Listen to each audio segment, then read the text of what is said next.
L'essentiel de l'actualité comme chaque soir dans le 19h de la place du village. On commence avec ce premier article, notamment du côté de Faverges en Haute-Savoie en juin 2023.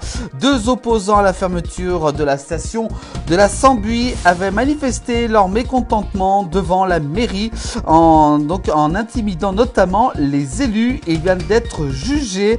Un stage et une relaxe prononcée contre les opposants à la fermeture de la Sambuy a été prononcée par le tribunal pour ces deux personnes. On continue l'actualité cette fois-ci avec justement 500 000 euros tous les 3 ans. Les précisions de Sandra Ferrari sur le coût des remontées mécaniques de Hayon 1000 avec un téléski, un télésiège. Le secteur d'Hayon 1000 situé sur le domaine d'Hayon Magéria offrirait donc jusqu'ici la possibilité aux skieurs de dévaler une dizaine de pistes sans neige. Le coût de l'exploitation et des remontées devient difficile à supporter. Ce que précise Sandra Ferrari auprès de nos confrères de l'Essor Savoyard.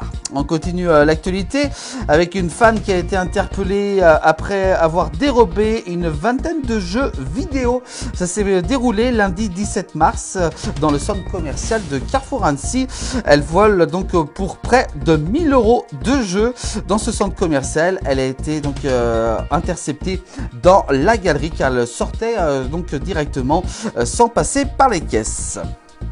On continue l'actualité, on reste sur Annecy avec une course-poursuite entre un automobiliste et la police a eu lieu dans la nuit de lundi 17 à mardi 18 mars dernier. Pour fuir les forces de l'ordre, il a pris des risques considérables. Trottoir, terre-plein, chantier. Donc cet automobiliste prêt à tout pour fuir la police durant la nuit de lundi à mardi dernier. On continue l'actualité, on reste sur Annecy avec un suspect a été interpellé ce mercredi 19 mars du côté d'Annecy après l'agression d'un commerçant dans le quartier de Novelle en plein centre d'Annecy. Un client gaze justement le gérant d'un commerce par rapport à son téléphone portable qu'il venait récupérer auprès de ce réparateur de téléphone. Il ne voulait donc pas payer justement la facture de ce téléphone.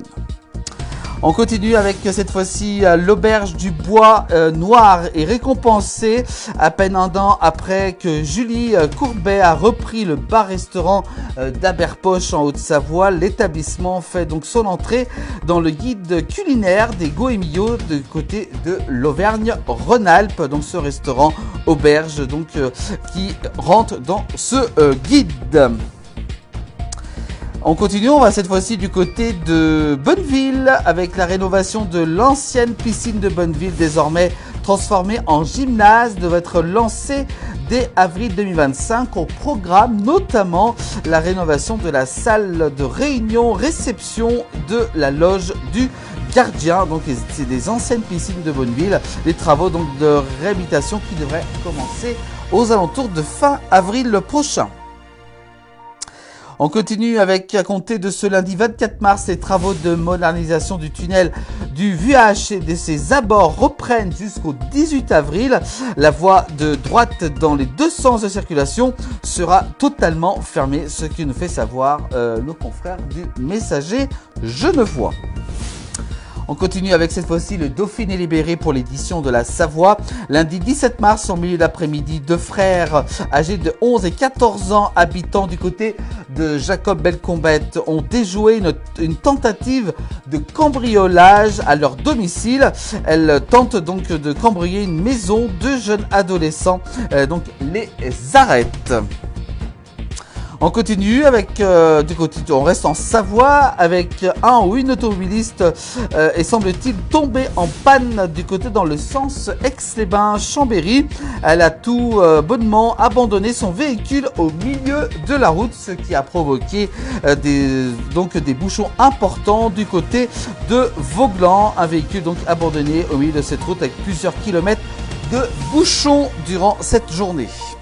Et puis enfin, on termine avec cet article, hein, justement, on revient sur ces commerçants gazés. Et donc, il lui semblait tout à fait normal de récupérer son téléphone portable sans payer la réparation. On peut voir sur cette photo avec ce propriétaire de ce commerce de réparation de téléphone qui a reçu, qui a été carrément gazé au visage par ce client qui voulait donc récupérer son téléphone. Donc, ces faits se sont déroulés du côté d'Annecy. Une triste première en 16 ans de gérance pour ce commerçant. Voilà, c'est la fin de cette actualité. N'oubliez pas, vous pouvez donc nous retrouver tous les soirs dans 19h avec l'essentiel de l'actualité du jour. Et puis également, cette rubrique, ces informations sont à retrouver dès demain sur l'ensemble de nos plateformes en replay.